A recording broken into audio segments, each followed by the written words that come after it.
한 왕이 역사학자들을 불러 모아서 인류의 역사를 한 권의 책으로 요약해 보라고 명령을 내렸습니다. 학자들이 다 모여서 연구하고 또 노력하고 애써 모았지만 결코 쉬운 일은 아니었습니다. 겨우겨우 한 권의 책을 엮어냈습니다. 그것을 왕 앞에 가지고 오니까 왕이 이번에는 한 줄로 한번 요약해 보라고 또 말했습니다. 이 학자들이 다시 연구한 끝에 결론을 내린 한 줄의 글은 무엇이냐면 인류의 역사는 고난의 역사입니다. 여러분 다 동의하실 것입니다. 인류의 역사는 고난의 역사입니다. 우리 개개인의 역사를 돌아볼 때에도 아마 고난의 역사라고 다 고백하게 될 것입니다. 한 단어로 우리의 인생을 표현하면 고라고 할 수 있을 것입니다. 웃으시는 분들은 무슨 생각을 하시는 건가요? 못 먹어도 고할 때 그 고가 아니라 고통의, 고난의 그 고를 떠올리게 될 것입니다.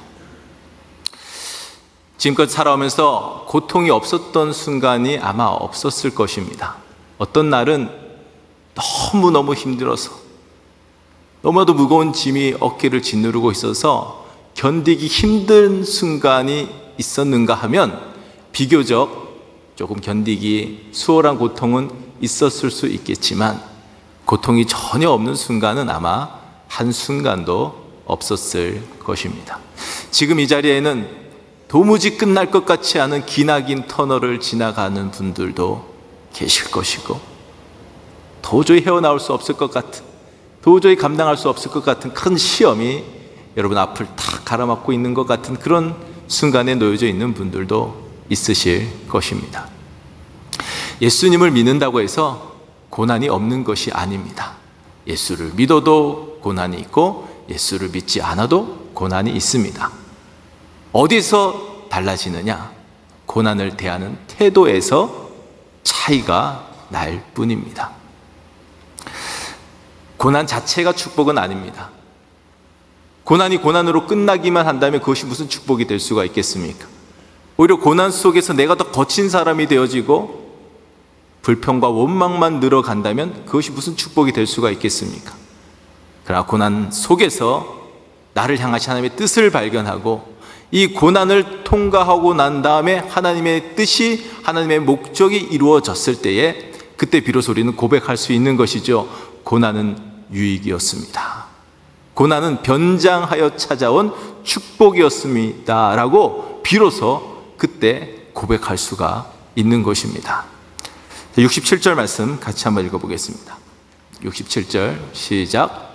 고난 당하기 전에는 내가 그릇 행하였더니 이제는 주의 말씀을 지키나이다. 인간은 누구나 그릇 행하는 그 상태에서 생을 출발합니다.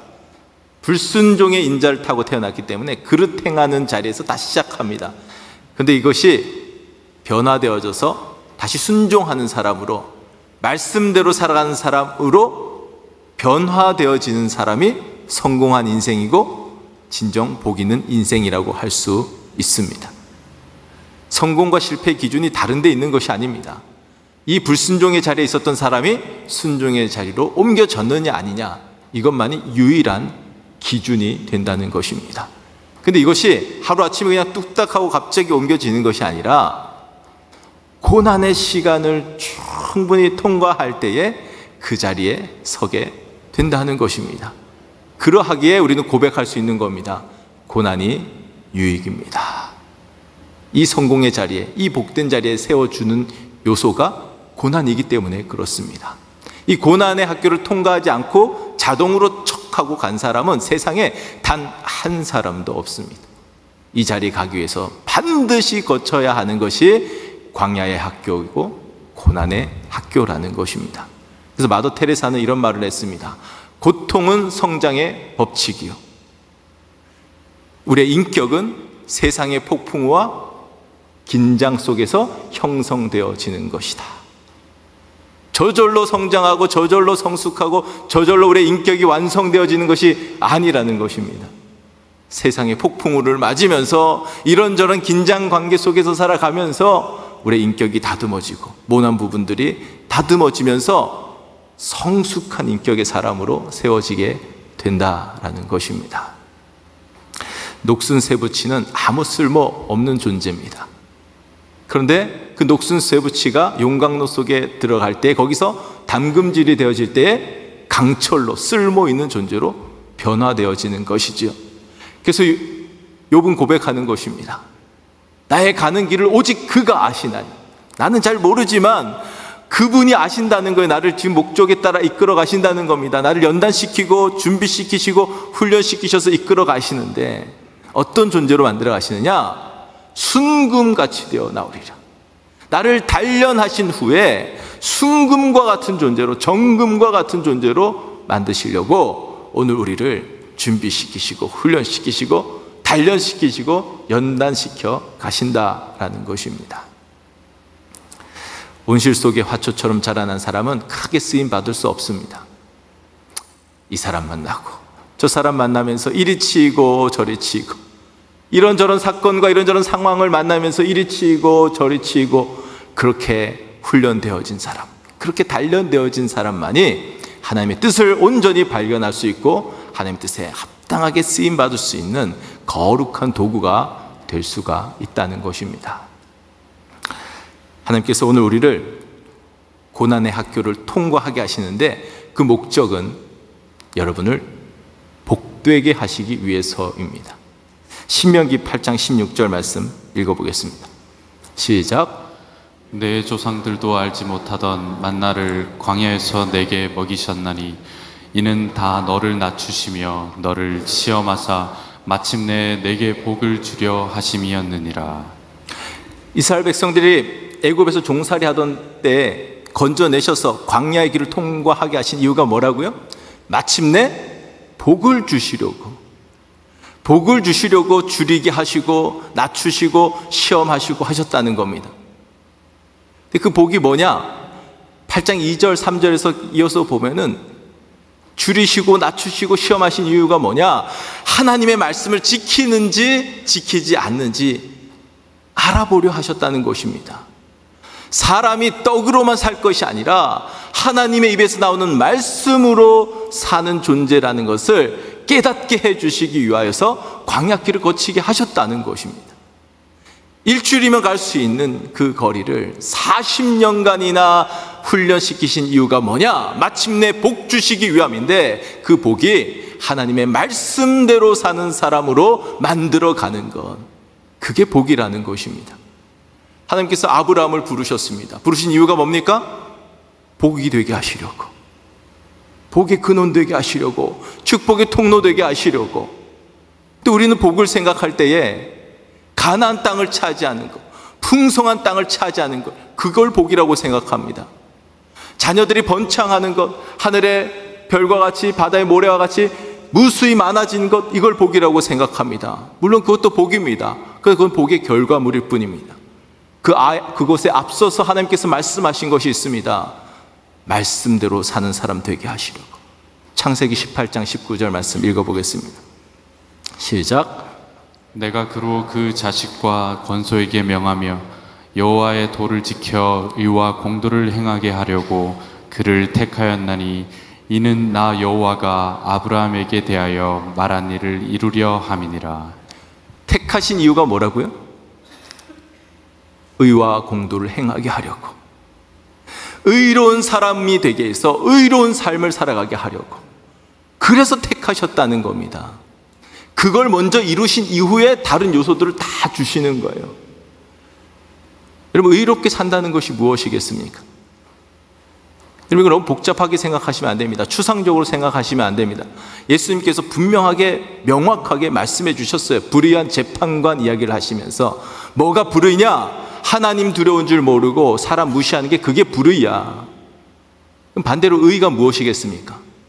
하나님을 두려워할 줄 알고 사람을 존중하는 것이, 그게 의라는 겁니다. 그렇게 살아가는 사람이 의로운 사람이라는 겁니다.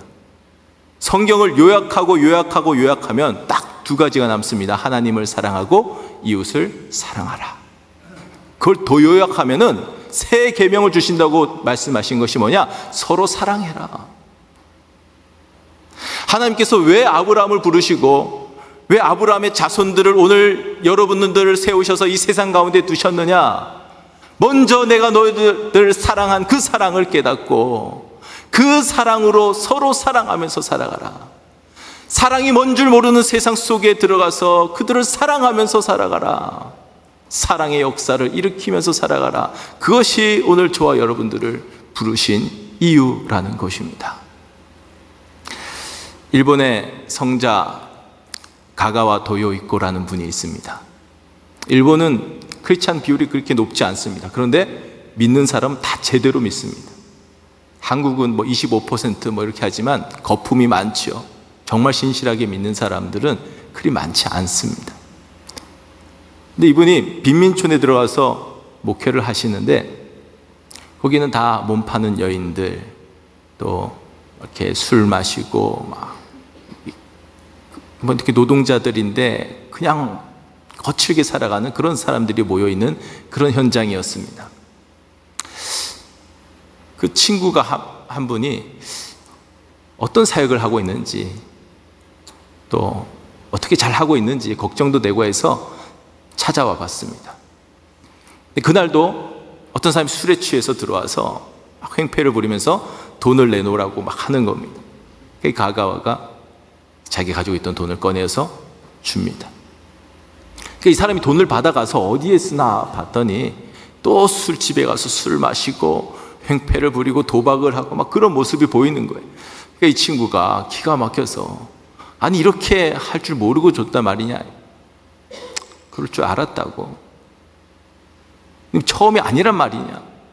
벌써 수십 번은 되었을 거라고. 다 알면서도 주었단 말인가. 좀 더 기다려 보라고. 주일이 돼서 예배를 드리는데 거기 예배 현장에 몸을 파는 여인들도 같이 와서 이렇게 예배를 드리고 있었습니다. 그런데 또 술에 취한 사람들이 또 문을 박차고 들어와서 그 여인들을 불러내는 거예요. 그러니까 또 불러낸다고 또 예배 드리다 말고 쪼르르 또 달려나가는 겁니다.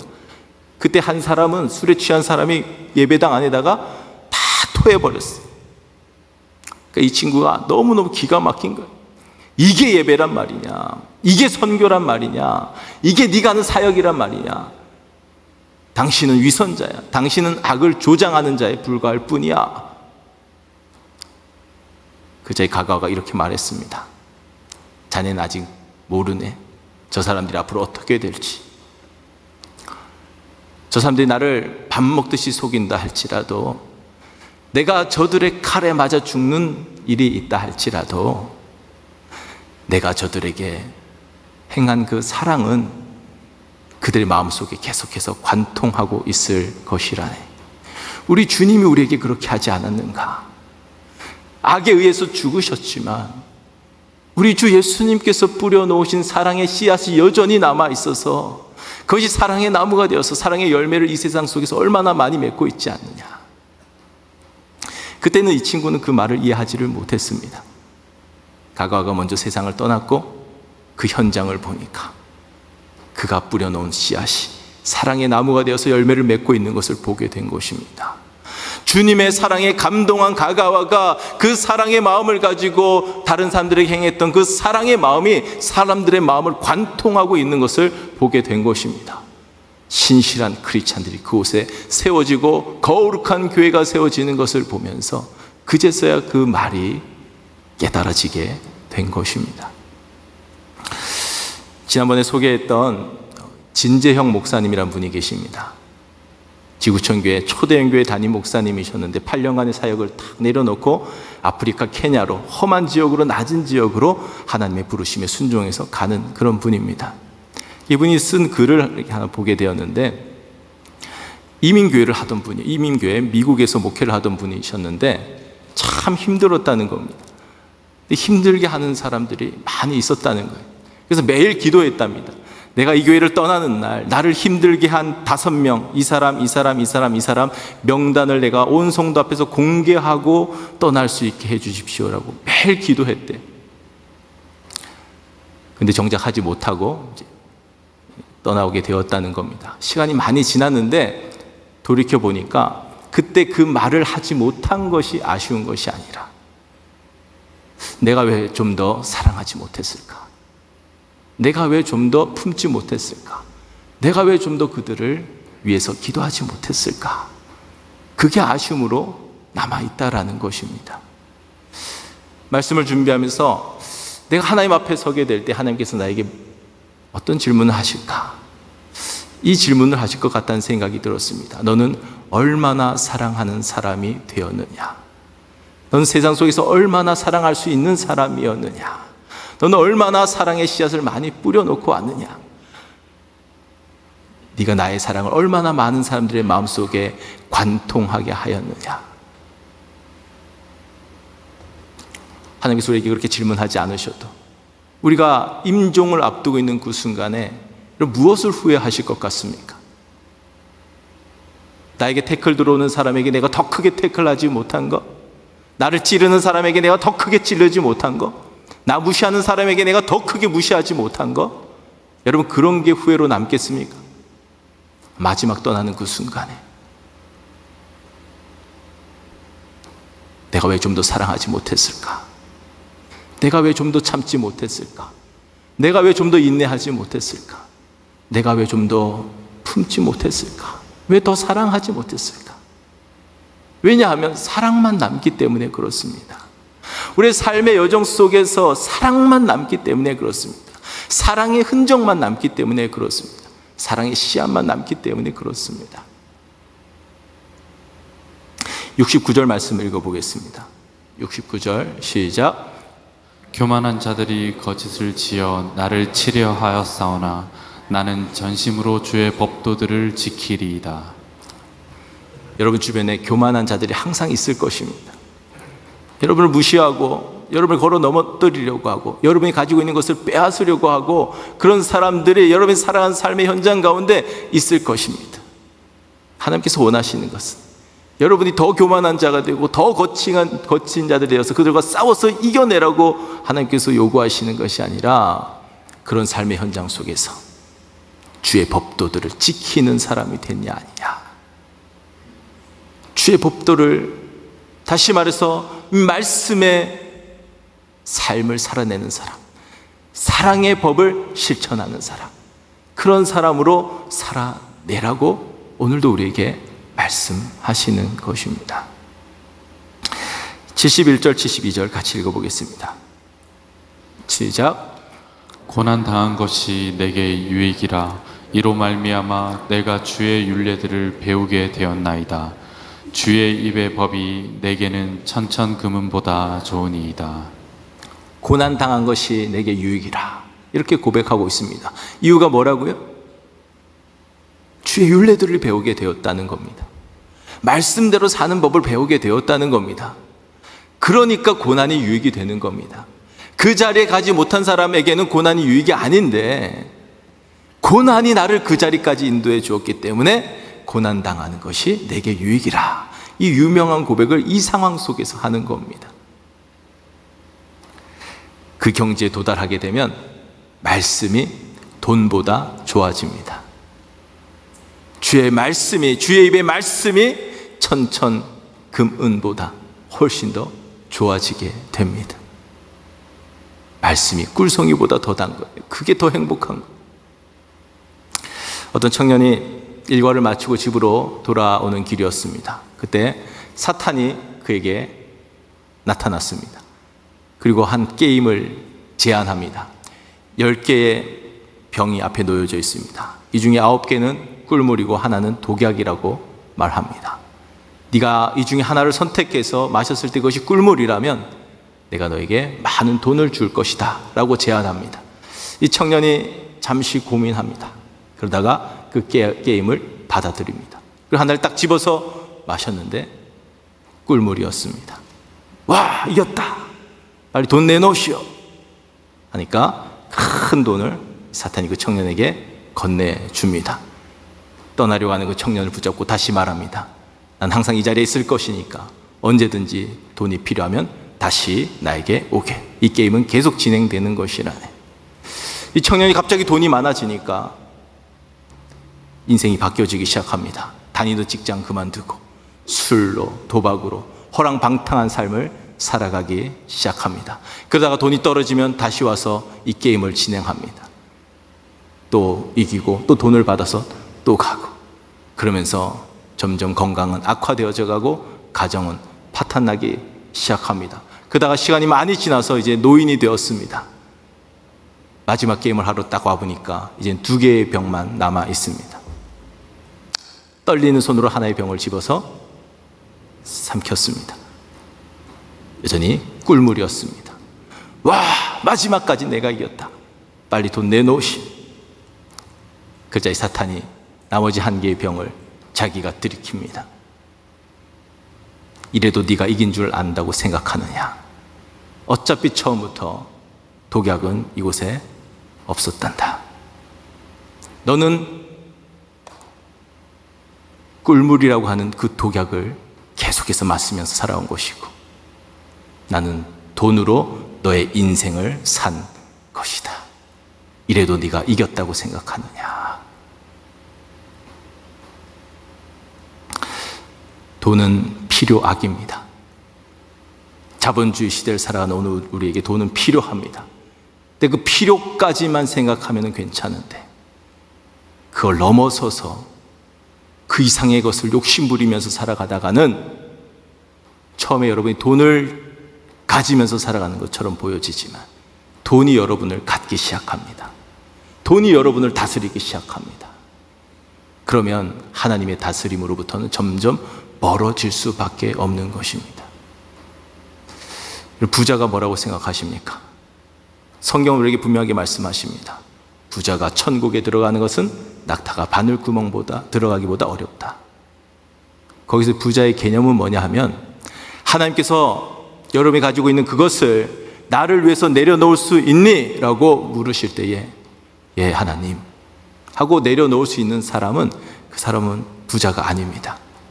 아무리 가진 것이 많다 할지라도 그 사람은 거기서 성경이 말하는 부자가 아닙니다. 근데 가진 것이 얼마 없는데도 불구하고 놓지 못하는 사람들이 있습니다. 나를 위해서 내려놓을 수 있느냐 물을 때에 내려놓을 수 없는 사람은 그 사람이 바로 부자입니다. 그 부자는 천국에 들어갈 수 없다는 겁니다. 물질에 삼키움을 당한 사람이기 때문에. 부자병이라는 것이 있습니다. 여러분 다 아시는 분들도 있으실 것입니다. 영어로 하면 어플루엔자라는 신조어가 생겼습니다. 이 말이 나오게 된 배경은 2013년도에 미국판 무전유죄 사건이 텍사스에서 있었습니다. 18살의 이선 카우치라는 아이가 술에 취해서 음주운전을 하는데 그냥 사람들을 막 치고 다닌 거예요. 그래서 4명이 그 일로 인하여 죽게 되고 많은 사람들이 다치게 되었습니다. 변호인단이 꾸려졌는데 이 변호인단들이 이 말을 만들어낸 겁니다. 너무 부유한 환경에서 자라나다 보니까, 너무 과잉보호 속에서 자라나다 보니까, 너무나 쉽게 자기가 얻고 싶은 것들을 얻다 보니까 이 아이가 옳고 그름을 판단할 수 있는 능력이 없는 질병을 가지고 있다는 거예요. 부자병을 가지고 있다는 겁니다. 이 집이 얼마나 부자냐 하면은, 얘가 학교에서 한번 혼나고 왔습니다. 그 다음날 엄마가 달려가서 교장 나오라고 해서 한 번만 더 이 아이를 혼내면은 내가 돈으로 이 학교를 사버릴 것이라고 그렇게 엄포를 놓는 그런 사람이. 어처구니 없게도 이 변호인단들이 주장한 이 부자병이라는 것이 먹혀 들어가서 감옥으로 보내지 않고 10년간 보호 감찰을 받는 것으로 처분을 내렸습니다. 무전유죄가 된 겁니다. 지금 얼마 전에 술 먹는 모습을 동영상으로 찍어서 유포한 다음에 멕시코로 또 잠적해 버렸습니다. 그러니까 엄마가 남편에게 앞으로 나 찾을 생각하지 말라고 하면서 돈을 찾아서 따라서 멕시코로 갔습니다. 그 이제 강제 송환되는 그런 일이 최근에 있으면서 다시 이 사건이 주목받게 된 것이죠. 여러분, 이 가정이 행복해 보입니까? 우린 자녀들을 윤택한 환경에서 자라가게 해주기를 원합니다. 그건 부모의 마음입니다. 아이들이 원하는 걸 다 해주고 싶어 합니다. 원하는 걸 해주지 못해서 안타까워합니다. 그러나 여러분, 그것이 결코 좋은 일이 아닙니다. 아이들이 원하는 것을 쉽게 얻을 수 있는 환경이 결코 좋은 것이 아니라는 겁니다. 그래서 유대인들은 집이 아무리 부유해도 자녀들을 키울 때 좌절 교육을 시킵니다.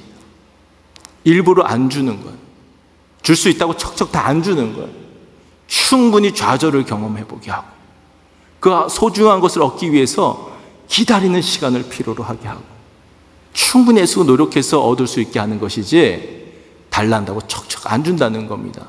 이것은 그들은 온몸으로 깨달은 거예요. 조상 때부터 깨달은 거예요. 일주일이면 갈 수 있는 그 가나안 땅을 40년간 훈련시키신 하나님의 그 뜻을 깨달은 것입니다. 좌절 교육이 다 필요한 거예요, 우리 아이들에게. 요즘 에베레스트 정상을 올라가는 사람들이 점점 많아지고 있습니다. 그 이유가 뭐냐면, 아래서부터 옛날에 올라갔는데 그 정상에서 한 2000m 정도, 그 정도의 베이스 캠프를 차렸어. 거기서 철저하게 훈련을 시킨 다음에 올라가게 하니까 많은 사람들이 올라가게 된 것입니다. 근데 그것을 보고 어떤 사람들은 훈련을 충분히 받지 않고 헬기를 타고 조금 더 높은 곳에 올라가서 올라가려고 시도했던 사람들이 있습니다. 어떻게 되었을까요? 다 고산병에 걸려서 다 실려서 내려왔습니다. 이것이 오늘 우리의 모습은 아닌가 생각해 보아야 합니다. 정상은 서고 싶어 합니다. 그런데 훈련은 받기는 싫어합니다. 가나안 땅은 들어가고 싶어 합니다. 그러나 광야는 싫어합니다. 정금과 같은 보석은 되고 싶어 합니다. 그러나 풀무불에 연단 받는 것은 싫어합니다. 훈련을 받아야 정상에 설 수 있는 것입니다. 우리의 영적 에베레스트 산이 어디냐? 정상이 어디냐? 말씀대로 사는 삶입니다. 그 삶이 그냥 하루아침에 뚝딱하고 이루어지는 게 아니라는 것입니다. 수많은 시간 동안 훈련받고 연단받고 다듬어져 갈 때에 그제서야 비로소 우리는 그 정상에 서게 된다는 것입니다. 말씀대로 사라지는 기쁨을 누리게 된다는 것입니다. 그때 비로소 고백할 수 있는 것입니다. 고난 받는 것이 내게 유익입니다. 하나님께서 여러분에게 많은 복을 주셨습니다. 여러분 그 복을 세어보셔야 되는데, 그 복을 세어보아야 할 시점이 언제냐? 세상 모든 풍파 너를 흔들어 약한 마음 낙심하게 될 때에, 그때 받은 복을 세는 겁니다. 평탄할 때 세는 게 아니라 많은 풍파가 우리의 삶을 뒤흔들어 놓을 때 그때 세는 거예요. 한번 돌이켜 보십시오. 그때마다 하나님께서 여러분들을 버려두셨습니까? 하나님께서 여러분을 외면하셨습니까? 깊은 수렁에서 건져달라고 호소하고 있는 여러분을 하나님께서 모른 척 하셨습니까? 절벽에서 떨어지는 여러분들을 그냥 내버려 두셨습니까? 하나님께서 다 건져주시고 날개를 달아주셔서 오늘 이 자리까지 세워주신 분이 하나님이십니다. 그 하나님의 말씀대로 사는 인생, 그 인생이 복된 인생이에요. 최고의 복은 바로 그 복입니다. 근데 그게 한순간에 이루어지는 게 아니라는 겁니다. 한 단계 한 단계 조금씩 그렇게 만들어 가신다는 것입니다. 여러분 모두 다 말씀대로 사는 인생, 주의 법도를 지키면서 살아가는 인생, 의로운 삶을 살아가는 인생들 다 되시고 그 자리에서 고난 받는 것이 내게 유익입니다. 이 시편 기자의 고백, 저와 여러분도 할 수 있게 되기를 주의 이름으로 축원합니다.